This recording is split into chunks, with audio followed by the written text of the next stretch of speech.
Somewhere there's a rainbow. I'm gonna fly high in the sky just to find me one, and then I'll bring it down to the human race, and the light and the color will outshine the sun, because this is a very, very special rainbow. It's made of love, straight from God to you, and I'm just one of his many musicians, and reveal the truth.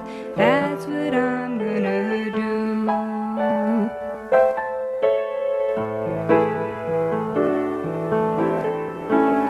He whispered in my ear just the other day, and he told me a wonderful thing. He said, I'm waiting for all of my long lost children. Now, musician, I would have you sing, because this is a very, very special rainbow. It's made of love, straight from God to you, and I'm just one of his many musicians, and reveal the truth. That's what I'm gonna do.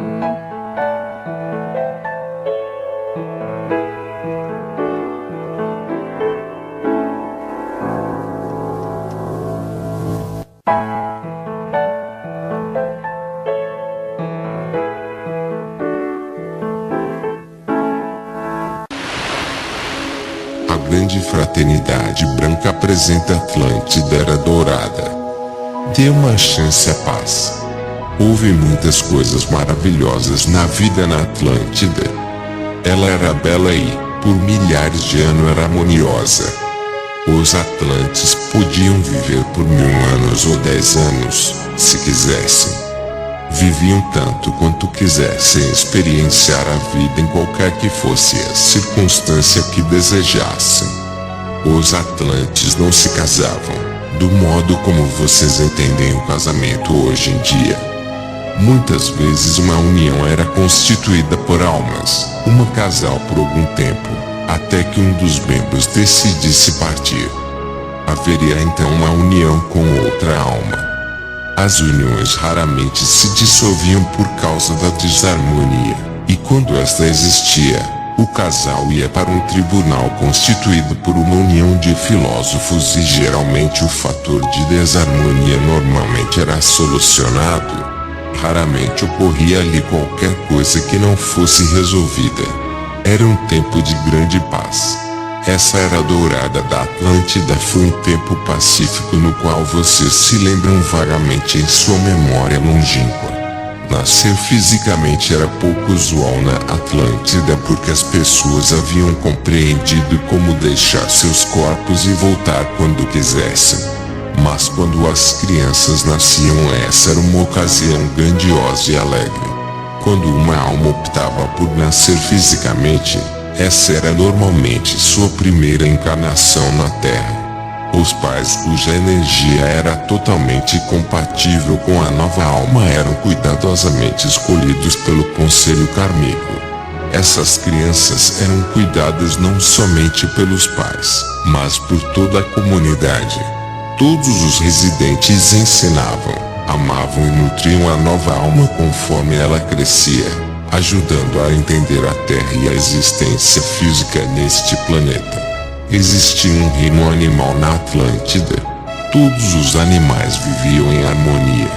Não se devorava a vida para sustentá-la naquele tempo de paz. Os animais que vieram para essa comunidade eram tão alimentados pela energia do amor, da divindade e do poder cristalino que sua própria natureza era diferente. Se o animal fosse carnívoro, ele não era carnívoro na Atlântida. Uma maravilhosa era dourada de paz. Os filósofos evoluíam continuamente em seu entendimento filosófico. Eles estendiam seus processos de pensamento para além da vida neste planeta quando começaram a compreender a vida em toda a galáxia. Eles conheciam muito mais de seu sistema solar do que vocês conhecem hoje e compreendiam muito mais coisas acerca do universo. Eles compartilhavam essa compreensão da vastidão e da beleza da vida com todas as pessoas. O que se comia na Atlântida? Os atlantes consumiam frutas, vegetais e nozes. Muitos de vocês têm hoje esse desejo interior, normalmente em momento em que vocês estão em um despertar espiritual superior. Vocês não escolhem internalizar essa vibração. Ela tem pouco a ver com adquirir vida, mas sim com aquela vibração dentro de si próprios. Quando eles comiam, era para sustentar a vida. Havia uma vibração em cada fruto, em cada vegetal e cada flor, pois os atlantes também consumiam flores. Consumiam principalmente não apenas para agradar o paladar, mas pela vibração que se dava em seus corpos. Sua energia frequentemente era equilibrada dessa maneira porque eles tinham o conhecimento das diversas vibrações. Desse modo, comer tinha mais a ver com o equilíbrio energético do que com a fome ou a necessidade de sustentar a vida. Jamais eles pensariam em consumir qualquer coisa que não pertencesse à vida vegetal, porque outros tipos de alimentação trazem outro tipo de vibrações que não estavam em harmonia com as vibrações de seus próprios corpos. Tal ato mudaria a sua vibração para um estado de confusão. Por isso eles eram muito cuidadosos quanto ao fato de que qualquer coisa que consumissem tivesse uma vibração que se harmonizasse com a sua própria. Eles realmente se misturavam com a vibração antes de consumi-la para verificar se era satisfatória. Se não, eles a reverenciavam e a punham de lado. Os atlantes possuíam um vasto conhecimento e compreensão sobre energia. Eles sabiam como criar a partir de energia pura. Por isso podiam criar arte com a luz e a forma artística mudava conforme os pensamentos da alma. Hoje, vocês nem mesmo começaram a descobrir através da ciência ou da tecnologia que os atlantes compreendiam acerca da energia. Eles podiam formar a partir de simples energia pura o que quer que fosse necessário para garantir sua existência. A Atlântida era grande, embora a população tenha sido muito pequena por um tempo. Ela chegou a formar uma população intergaláctica. O seu templo da cura se tornou intergaláctico. Ele era conhecido como o lugar de cura deste sistema solar e trouxe uma população intergaláctica. Logo uma necessidade de entender as diferentes culturas e as várias energias. A Terra era o lugar em que as almas se intercombinavam e adquiriam uma maior compreensão umas das outras. A Atlântida possibilitou uma oportunidade que não houvera antes. Era culturalmente avançada, tinha um ambiente pacífico que permitia a aceitação de toda a vida. Havia muito pouco julgamento de quem era melhor ou estava certo. Todas as coisas eram muito bem aceitas do jeito que eram. Os atlantes não vivenciaram conflitos e em sua idade dourada se tornaram mestres da compreensão e do uso da energia. Outros não mais vinham de galáxias distantes para ajudá-los, sim para aprender com essa grande cultura desenvolvida pelos atlantes. Os atlantes desenvolveram a tecnologia que atraiu os seres de toda a galáxia. Muitos não haviam desenvolvido a tecnologia para viajar para cá, mas os atlantes sim. Eles se tornaram os mestres de seu tempo e deuses do universo, por assim dizer. Eram conhecidos por seu abarcar aberto de todas as coisas e por sua compreensão da vida. Eram conhecidos também por seu belo templo da cura. Não temos palavras para transmitir-lhes a beleza, o poder e a simplicidade do templo de cura Atlante. Os sistemas de transporte Atlantes. A população era transportada de um ponto a outro através de câmaras de cristal. Quando entravam nas câmaras, suas moléculas eram transferidas de uma câmara a outra. Não havia sistemas de transportes tais como os que conhecemos hoje. Eles faziam viagens espaciais intergalácticas. Embora houvesse espaçonaves físicas, a viagem era frequentemente feita por meio de transferência energética. Os Atlantes haviam dominado a energia e entendiam de um modo como ela nunca havia sido entendida antes ou, então, neste planeta. Quando as pessoas entendem como usar a energia e compreendem suas formas vibracionais, elas se tornam totalmente ilimitadas. Não há nada que tal pessoa não possa atingir ou criar. A Atlântida tornou-se a mercado conhecimento de como controlar as energias. Os Atlantes se tornaram superiores em seu conhecimento em relação aos seres que haviam estabelecido a Atlântida anteriormente.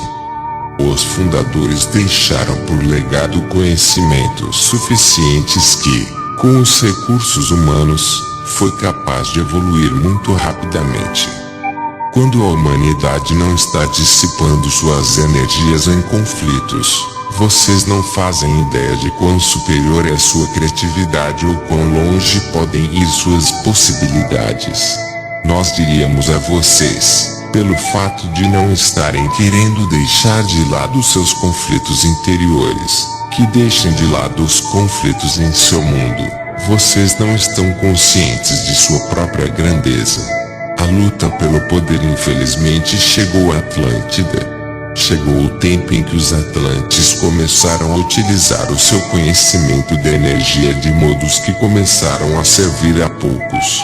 Esse uso do ego e do poder voltado para a energia lançou sementes de desarmonia que começaram a crescer. Surgiu a discórdia quanto ao uso apropriado da energia criativa, e então as linhas de divisão cresceram entre os dois lados do rio. Os filósofos, os curandeiros e os comunicadores da margem esquerda e os cientistas e técnicos da margem direita começaram uma luta por poder, pois o mestre havia muito deixado vago o templo sagrado no centro do grande rio da vida. A luta pelo poder que durou por vários milênios, finalmente, foi parar nas mãos da comunidade tecnológica e científica. Eles sabiam manipular a energia para seus próprios propósitos. Cada vez mais eles criavam coisas que não beneficiavam a todos, mas apenas a uns poucos.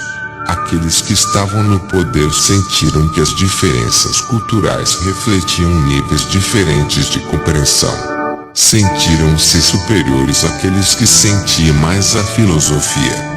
Os do lado da ciência e da tecnologia acreditavam que os outros eram inferiores, de uma classe mais baixa, e sendo assim, não tinham entendimento e habilidade para a governar. Os filósofos, isolados em uma área da Atlântida, foram os primeiros a serem atacados pelos da margem direita do rio. Os líderes da margem direita reuniam os filósofos em uma junta de negócios atlantes. Então eles colocavam um campo de energia em torno dos filósofos que não poderia ser penetrado de nenhum dos lados. Embora tudo tenha sido fornecido para a existência dos filósofos, eles não mais tiveram uma influência na cultura. Então os líderes começaram a dividir a Atlântida em setores. Eles realocaram diferentes culturas em comunidades isoladas. Campos energéticos foram colocados em torno desses setores a fim de eliminar a comunicação intercultural. Os líderes que passaram ao controle principiaram a utilizar seu conhecimento de energia de uma maneira que sentiam que criaria o que jamais tinha sido criado antes.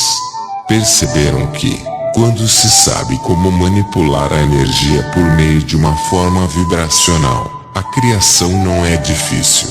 Não havia nenhuma limitação nem consideração quanto ao bem comum quando construíram sua tecnologia. Eles erigiram um enorme obelisco de cristal que pulsava com uma energia que subjugava a todos. A população não estava infeliz. Ninguém queria se rebelar. Era como se essas energias que dizem, você é feliz, fossem aceitas por toda a população. Havia um controle total sobre todos. Compreendam que os líderes numeravam menos de 10% da população de fato. Quando o grupo da margem direita começou a tomar o controle, eles ficaram cada vez mais intoxicados com seu próprio poder de criação. Então foi o começo do fim. Na terceira geração em que a população ficou isolada, Atlântida e sua outrora bela cultura começaram a degenerar-se. Naquele tempo a vibração energética era tão pesada que a terra do continente não era capaz de sustentar o peso. Ocorreram divisões na terra, criando separações e formando novas ilhas. Houve erupções na terra, pois a própria terra não era suficientemente forte para suportar o que estava ocorrendo. O belo templo da cura não mais estava funcionando, quando a ciência substituiu os curandeiros. A comunidade intergaláctica não mais visitou a outrora bela Atlântida. Na medida em que o país caía rapidamente em decadência, os Atlantes lançaram um grito por ajuda. O próprio povo que era responsável pela destruição, utilizando o que eles acreditavam que fosse seu direito criativo, entendeu que cometeram um erro enorme. Mas nesse ponto já nada podia ser feito. Nesse tempo de declínio, a Atlântida estava vazia de espiritualidade. Essa foi a parte mais triste de todas. Não foi o que acontecera cientificamente, o que fora trazido pela tecnologia, nem mesmo o obelisco que subjugara o povo ou os campos energéticos que os separaram. A parte mais triste foi a perda de sua espiritualidade. Ora, como em todas as coisas, houve sobreviventes. Todos os campos energéticos cessaram de existir. Não havia mais nenhum controle desses campos energéticos, nem entre aqueles que manifestaram o desejo de controlá-los. Eles bradaram em agonia ao perceberem o que haviam criado. Os sobreviventes levaram a história da Atlântida para terras distantes onde contaram o que se lembravam. Quando foram postos em um estado de animação suspensa que a verdadeira história da Atlântida e de sua grandiosidade vieram à tona. Assim, as lendas da Atlântida provêm do grupo de sobreviventes que contaram sobre as maravilhas da Atlântida e sobre como sua terra foi destruída. Havia um grande amor pela população da Terra. Aqueles seres que haviam criado Atlântida tomaram um punhado de almas que eram as de espírito mais puro e as menos encerradas em seus próprios medos e as transportaram para uma terra distante que ficou conhecida como Egito Antigo. Existem muitos mitos referentes à Atlântida, pois o seu tempo foi um grande tempo em seu planeta. Foi o zênite da compreensão da grandeza da humanidade. O mestre que outrora residiu no templo sagrado no meio do grande rio fez uma promessa à Atlântida. Essa promessa estabelecia que quando a consciência da humanidade se elevar novamente ao nível da Atlântida no auge de sua idade dourada, vocês conhecerão novamente a paz e a beleza. Aquelas almas foi dito que a elas caberia a maior responsabilidade de restaurar a terra beleza da idade dourada da Atlântida. Se você tem um grande interesse pela Atlântida, então você esteve lá. Se um grande desejo de conhecer mais sobre a Atlântida o persegue, então você esteve lá. Se você sente uma grande responsabilidade pela humanidade, sua alma pode sentir que você tem um débito não pago pelo tempo que viveu na Atlântida. Você pode ter encarnado para ajudar o processo de restauração que agora ocorre. Se, às vezes, você se sente confuso ou em busca de uma direção na vida, então eu lhe diria que você, provavelmente, viveu na Atlântida quando muitas almas foram subjugadas. Foi um tempo muito triste. Os Atlantes é que agora são aqueles que têm mais probabilidade de manter contato com seres intergalácticos. Se você de algum modo se sente conectado com seres e viagens intergalácticos, então você provavelmente viveu durante aquele tempo. A Atlântida está se elevando novamente, porém não como uma massa de terra fixa. É um novo estado de consciência da humanidade que existirá bem aqui e agora. A Atlântida está em um ponto de consciência.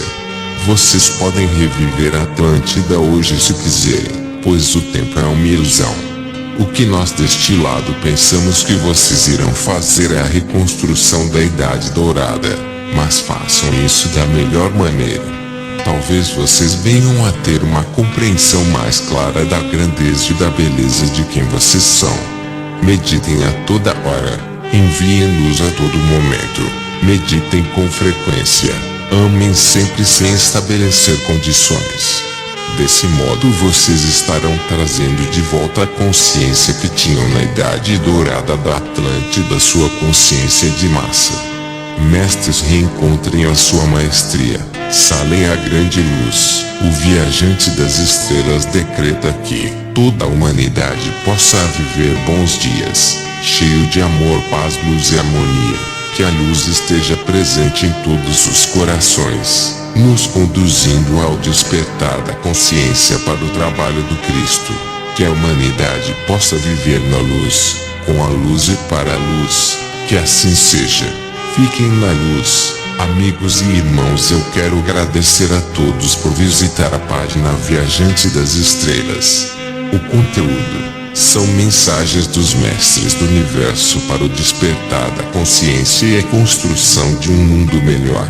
Peço o favor de compartilharem esta página, assim estarão participando da construção de um mundo melhor.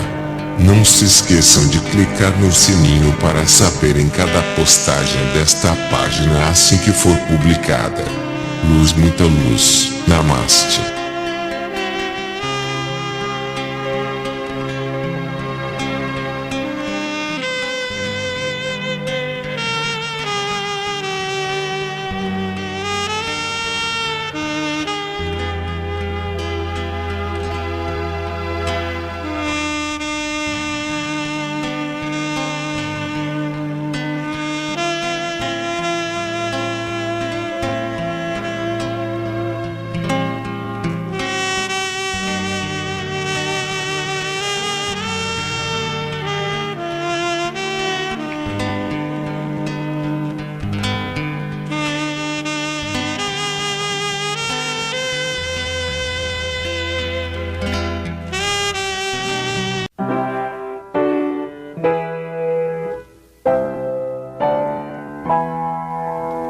Brothers, join hands, all those who wish to free the universal spirit from you and me.